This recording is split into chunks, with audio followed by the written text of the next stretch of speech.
आज क्या बनाऊं? ये कहानी है मालडा के एक प्रसिद्ध इलाके की, जहां निर्मला अपने पतिदेव और बेटे ऋषि के साथ रहती हैं। हर जिम्मेदारी निर्मला जी बखूबी निभाती आ रही थी और उन्होंने हर कदम पर अपने पतिदेव का साथ भी दिया था। समय के साथ ऋषि भी बड़ा हो गया और शादी लायक हो चुका था। एक दिन चाय पीते हुए, बेटा ऋषि, मैं सोच रही थी कि अब तेरी उम्र हो चुकी है, तू शादी कर ले अब। वैसे भी पापा का कारोबार तो तूने बहुत अच्छे से ओवरटेक किया हुआ है, तू सेटल भी है, तो क्यों ना एक और काम भी समाप्त कर ले। माँ, आपकी बात सही है, पर मैंने इसके बारे में पहले सोचा नहीं है। मुझे थोड़ा समय दीजिए, मैं आपसे इसके बारे में फिर कभी बात करूँगा। इतना कहकर ऋषि अपना नाश्ता खा के तुरंत ऑफिस के लिए निकल जाता है। उसके जाने के बाद, अजी देखिए तो ये तो मज़े से टॉपिक चेंज करके चला गया। ना हाँ बोला ना, सीधा मुझे टाइम चाहिए कहकर चला गया। अब बताओ भला हम क्या करें? हाँ, तो उससे काम पर देरी हो रही थी। ये बातें वैसे भी छुट्टी वाले दिन करनी चाहिए थी ना तुम्हें। तब तो वो कहीं जा भी नहीं सकता था, ना कुछ कर सकता था। हाँ, वैसे ये आइडिया भी सॉलिड दिया है आपने।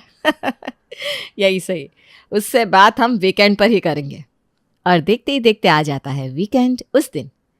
हाँ तो ऋषि, मैंने कुछ दिनों पहले तुमसे एक बात की थी। हाँ, मुझे याद है माँ, पर तो मैं कह रही थी कि मैंने तेरे लिए एक लड़की पसंद भी कर ली है। हम शाम को उससे मिलने जाएंगे, ओके? और ऐसे नज़ारे के बाद तो आप समझ ही सकते हैं कि क्या हुआ होगा। वो लड़की देखने गए, सबने चाय पी, समोसे खाए और साथ में मिठाई भी। अरे भाई, रिश्ता जो तय हो गया था और 1 महीने के अंदर अंदर दोनों की शादी भी हो गई। अरे हाँ, मैं तो कहना ही भूल गई, बहू का नाम डॉली। जैसा नाम वैसी ही एकदम प्यारी प्यारी गुड़िया जैसी डॉल जैसी डॉली। पर घर वाले क्या सोचते हैं उसके बारे में, चलिए देखते हैं। शादी के अगले दिन पहली रसोई में, माँ जी वो आज पहली रसोई है तो मैं सोच रही थी कि आप क्या खाएंगी।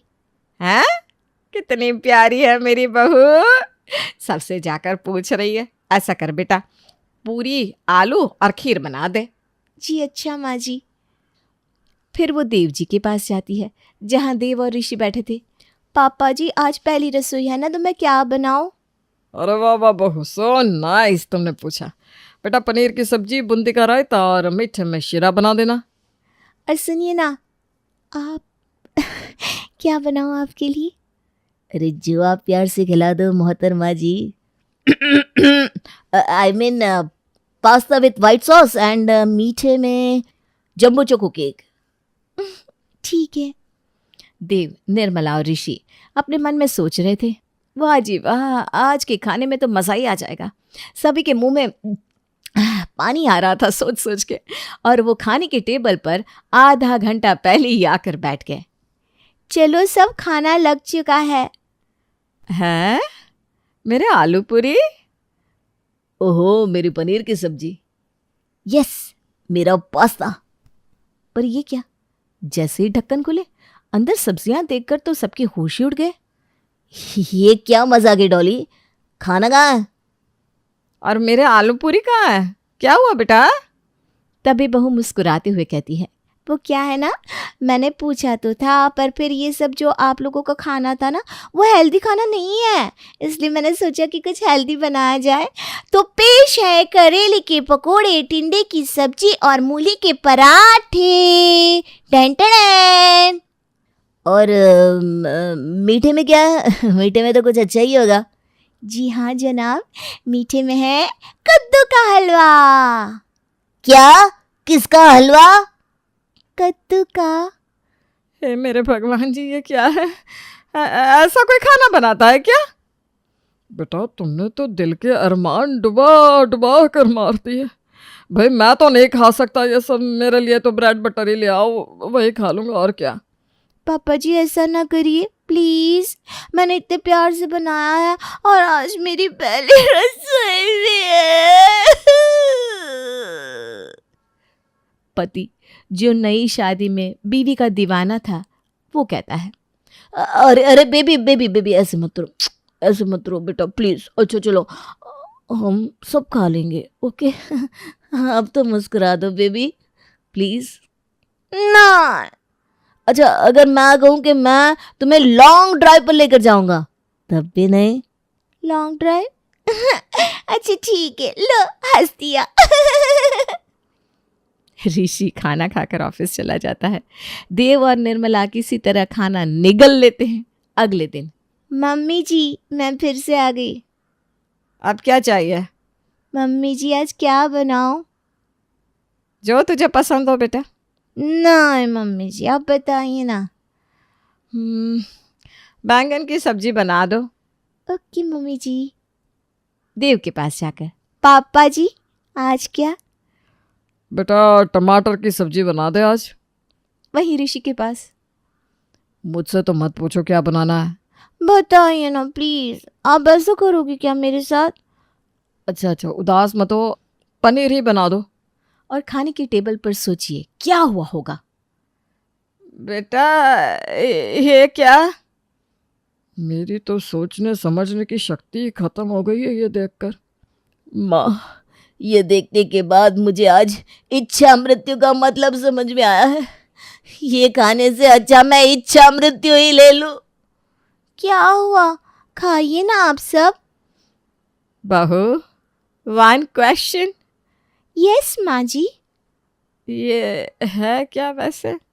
देखिए, कल आप लोग नाराज थे कि मैंने आप लोगों की पसंद का खाना नहीं बनाया था, तो आज मैंने आपकी पसंद के बैंगन का भरता बना दिया, जिसमें पापा की टमाटर की सब्जी और साथ में ऋषि जी की फरमाइश का पनीर, उसके छोटे छोटे टुकड़े भी डाले हैं। शुक्र है मैंने इसे पिज्ज़ा बनाने के लिए नहीं कहा था, वरना पिज्ज़ा ब्रेड दे देती रोटी के बिना और बैंगन का भरता आता चीज़ बस्ट में। कुछ कहा क्या आपने? मैं नहीं, मैं क्या ही कहूँगा। Nice nice, very nice. तो खाइए ना। एक्चुअली ना मेरा पेट, हाँ, जोर से दहाड़ रहा है, यहाँ तक आवाज आ रही है। हैं? अब अच्छा। नालायक, बोल देना कि ये दिखने में ही अच्छा नहीं है तो स्वाद क्या खा खाएगा इसमें। सुन बहू, ऐसी ऊट पटांग हरकतें क्यों करती है तू? हैं? हम नहीं खाएंगे ये। पर माँ जी इतने प्यार से। बेटा अगर तू हमसे सच में प्यार करती है ना तो प्लीज हमारे लिए नॉर्मल खाना ही बना। पर देखिए तो माँ जी, इसमें मैंने सब मिक्स कर दिया है, तो गैस के पैसे भी तो बच गए और सब्जियाँ भी कम लगी। हुई ना आपकी बहू किफ़ायती। बेटा तू चवन्नी बचाने के चक्कर में 2000 का नोट उड़ा रही है। अरे ये खा के जो हम अस्पताल में भर्ती होंगे उसका क्या? इससे अच्छा तो तू मेरे लिए। ना ना ना ना, नो ब्रेड बटर, मैंने कुछ और भी बनाया है, वो खा लीजिए। हाँ बहू, वही ले आ जल्दी से, बहुत भूख लगी है। बस 2 मिनट। और फिर से वापस आती है। इस बार वो लाती है कल की सब्जियां, फिर से वही घिया, तोरी, टिंडे, और ये देखकर सबकी शक्लें जो मात्र 2 मिनट के लिए खिल उठी थी बुझ गई। अब ये क्या है? देखिए जी, ज्यादा तान तान ना करो, ये लो चुपचाप खा लो, समझे? बहू ये किस लहजे में बात कर रही है तू?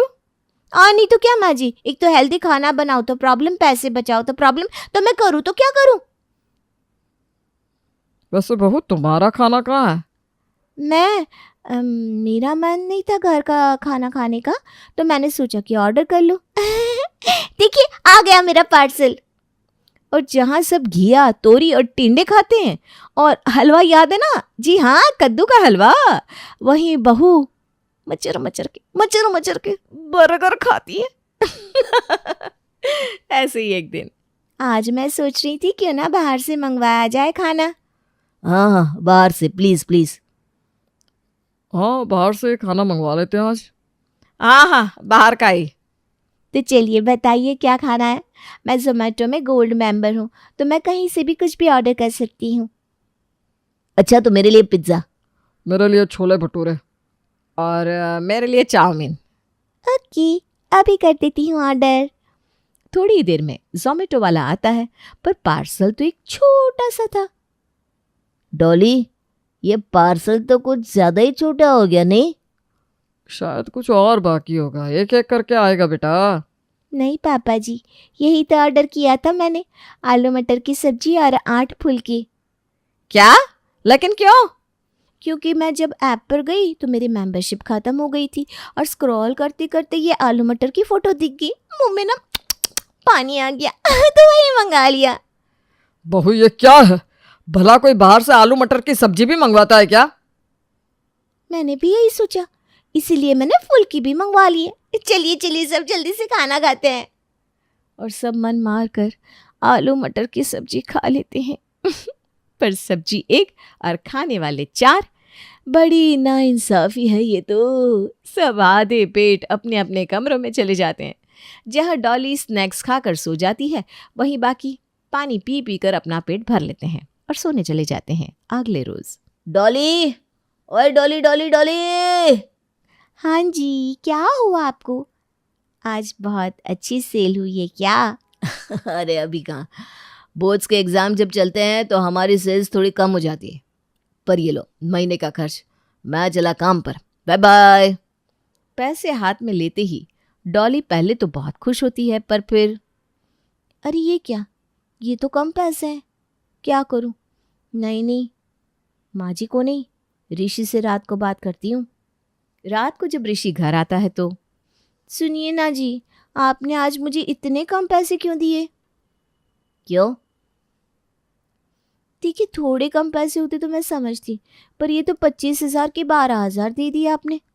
हाँ तो क्या हुआ, तुम सबको हेल्दी खाना खिला रही हो, सब सब्जियां एक साथ में बनाती हो। अरे भाई वाह, तुमने ही तो ये आइडिया दिया है, क्या कमाल का आइडिया है ना? नहीं तो क्या बहू, तूने तो गजब कर दिया। 1 महीने का राशन तू 2 महीने चला पाई अपनी नायाब रेसिपीज के साथ। वही ना माँ, तो अब से जो एक्स्ट्रा पैसा बचेंगे उसमें से मैं, आप और पापा बाहर जाके खाना खाएंगे। और मैं? अरे डार्लिंग, तुम खाना ना अपना हेल्दी और किफ़ायती खाना, तुम्हें कहाँ बाहर का खाना जमेगा। डॉली का मुंह खुला रह जाता है। इसे बम्बईया भाषा में कहते हैं पोपट हो गया भिड़ू। कहानी है रामपुर गांव की, जहां के मर्द महिलाओं को हमेशा नीचा दिखाने की कोशिश में रहते। अरे अभी तक खाना नहीं आया, क्या मुझे एक और शादी करने की जरूरत है? नहीं जी नहीं, ऐसा मत करना, वरना मैं कहाँ जाऊंगी। खाना लेकर मैं अभी आई जी। गांव की पंचायत में भी फैसले हमेशा औरतों के खिलाफ ही रहते। मैं जो फैसला सुनाता हूँ वो भगवान की आज्ञा होती है। इस लड़के ने अपने मन से शादी करके अच्छा नहीं किया। लड़के को घर भेज दो और इसकी शादी इसकी जाति की किसी लड़के से करवा दो। लेकिन ये लड़के, इसे तो गांव के बाहर निकाल दो। नहीं नहीं जमींदार साहब, ये क्या बोल रहे हैं? ऐसा नहीं हो सकता। मेरी बेटी मासूम है, इसे अच्छे बुरे की समझ नहीं है। अरे कहाँ जाएगी ये बेचारी? कहाँ जाएगी? इतनी चिंता है तो पूरे परिवार का गांव निकाला कर देते हैं। बेचारे पूरे बसे बसाए परिवार को गांव छोड़ना पड़ता है। चाहे जो हो, अगर बेटियों को कंट्रोल नहीं कर सकते तो गांव में रहने का कोई मतलब नहीं है। यहाँ औरतों को दब कर रहना होगा। कोई भी अपने हिसाब से कुछ नहीं कर सकता, सब ईश्वर की मर्जी से ही होगा। तभी गांव का एक आदमी दौड़ा दौड़ा आता है। सरपंच साहब, जमींदार साहब, वो कालिया है ना, उसकी बेटी पढ़ने के लिए शहर जा रही है। अच्छा, ये कब हो गया? और कालिया की हिम्मत कैसे हो गई ऐसा करने की? लेकर आओ उसे और उसकी बेटी को। बस फिर क्या था, हाजिर हो जाते हैं कालिया और उसकी बेटी सरपंच के सामने। अरे कालिया, ये क्या सुनने में आ रहा है? बेटी को इंजीनियर बना रहा है तू? और ये बता, गांव में तो स्कूल नहीं है, फिर कहाँ से इतनी क्लास पास कर गई तेरी बेटी? राधा, जो कि कालिया की बेटी है, उसे लगता है कि सरपंच उसकी तारीफ कर रहे हैं। सरपंच जी, मैंने ऑनलाइन पढ़ाई की है, डिस्टेंस लर्निंग से। सभी में मैंने अच्छे नंबर पाए हैं, जिसे देखते हुए शहर की इंजीनियरिंग कॉलेज में मुझे स्कॉलरशिप मिली है। वाह जी वाह, क्या होती है ये? पहले तो ये बताओ, फिर आगे की बात करते हैं। पूरा गांव राधा की बात सुन रहा था और राधा बोलती जा रही थी। तो ऐसे मैं फ्री में एक अच्छी शिक्षा लेकर गांव में जो कुछ परेशानियां हैं, जैसे बिजली, पानी और इंटरनेट जैसी समस्याओं के लिए काम करूंगी। मैं गांव को शहर से जोड़ने के लिए पुल का निर्माण करवाने का प्रस्ताव रखूंगी। मुझे पूरी उम्मीद है कि जल्द ही हमारा गांव भी तरक्की की राह पर चल पड़ेगा। राधा की बात सुनकर सारे गांव वाले ताली बजाने लगते हैं। सरपंच को समझ नहीं आता कि वो क्या करे। चुप रह नादान लड़की, गांव के खिलाफ जाने के लिए तुझे गांव से बेदखल कर दिया जाएगा, वो भी पूरे परिवार के साथ। और हाँ, अगर ठीक से गांव में रहना चाहती है तो ये पढ़ाई लिखाई छोड़ दे। हम तेरे लिए गांव का कोई होनहार लड़का देखेंगे। तभी गांव का एक आदमी बोल पड़ता है। अरे नहीं नहीं सरपंच जी, राधा बिटिया जो बता रही है अगर वैसा हो जाए तो हम लोगों को पैसा कमाने के लिए बाहर नहीं जाना पड़ेगा।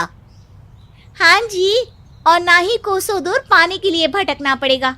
हमारे बच्चे भी अच्छी पढ़ाई कर सकेंगे और आगे बढ़ेंगे, ना कि हमारी तरह खेती करते बैठेंगे। क्यों गांव वालों, राधा बिटिया का साथ देना चाहिए ना। सरपंच देखता है कि गांव राधा के साथ है तो वो चुप हो जाता है। वो घर आकर अपने सलाहकार से बात करता है, जो बहुत ही चालाक किस्म का इंसान होता है।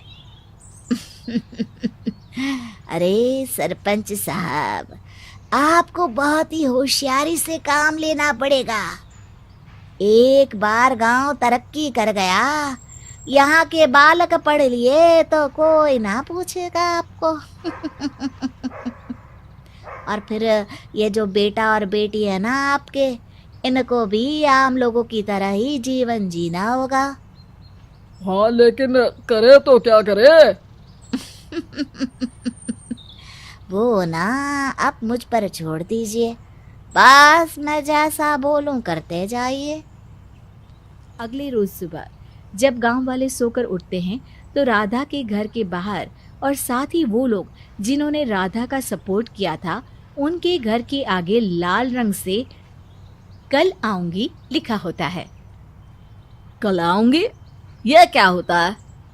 अरे यह तो खून से लिखा है, लगता है कोई भूत प्रेत या चुड़ैल का साया है।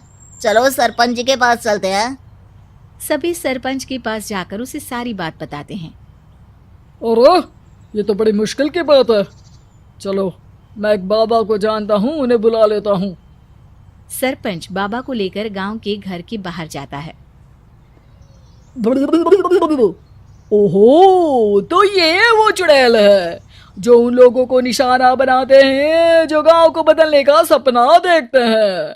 वो गांव को ऐसे ही संपन्न देखना चाहती है, वो नहीं चाहती कि कोई बाहरी यहाँ का कायाकल्प करे। क्या तुम लोगों में से किसी ने गांव को बदलने की सोच रखी है? तभी राधा की माँ रोते रोते आती है। मेरी राधा घर से गायब हो गई है। अरे कोई तो बचाओ, मेरी बच्ची कहाँ गई?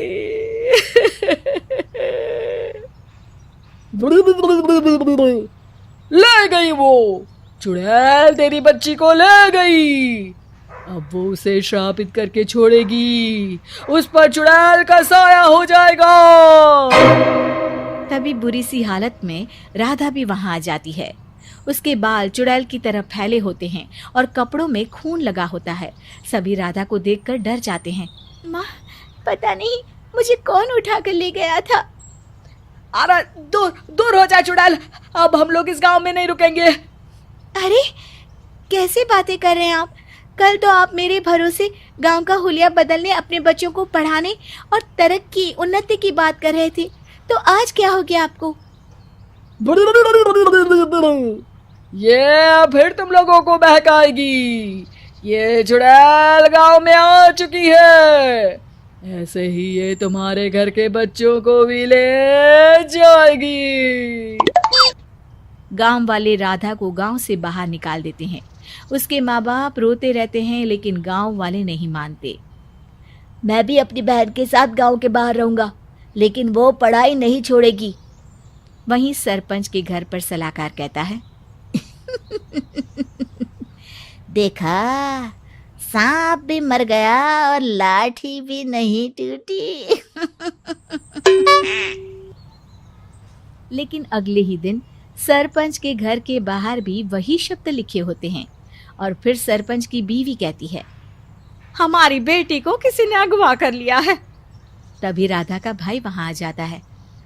अरे गांव वालों, मैंने सरपंच जी की बेटी को देखा था, वो चुड़ैल उसे उठाकर ले जा रही थी। अरे क्या मजाक कर रहे हो?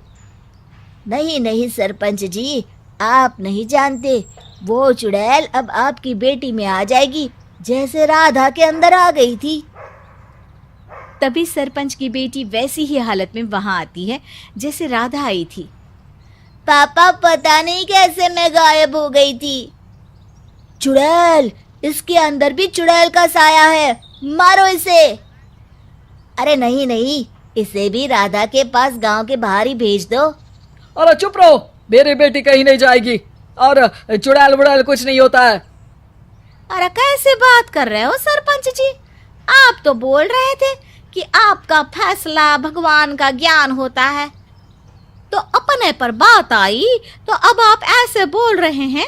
अरे ना ना ना, आपको अपनी बेटी को त्यागना ही होगा। अरे बुलाओ बाबा को। राधा का भाई बाबा को ले आता है, जिसे अब गांव वालों के डर के कारण सच बोलना पड़ता है। मैं कोई बाबा नहीं हूँ, मैं तो मोची था। ये सलाहकार महोदय ने मुझे कहा था एक्टिंग करने को। अब वो मुझे पैसे देने वाले हैं। अब मुझे माफ कर दो। गलती हो गई, मुझे माफ कर दो। तभी वहां राधा आ जाती है। देखा सरपंच जी, जब गांव के बच्चे साक्षर होंगे तो आप जैसे लोगों की चालाकी नहीं चलेगी।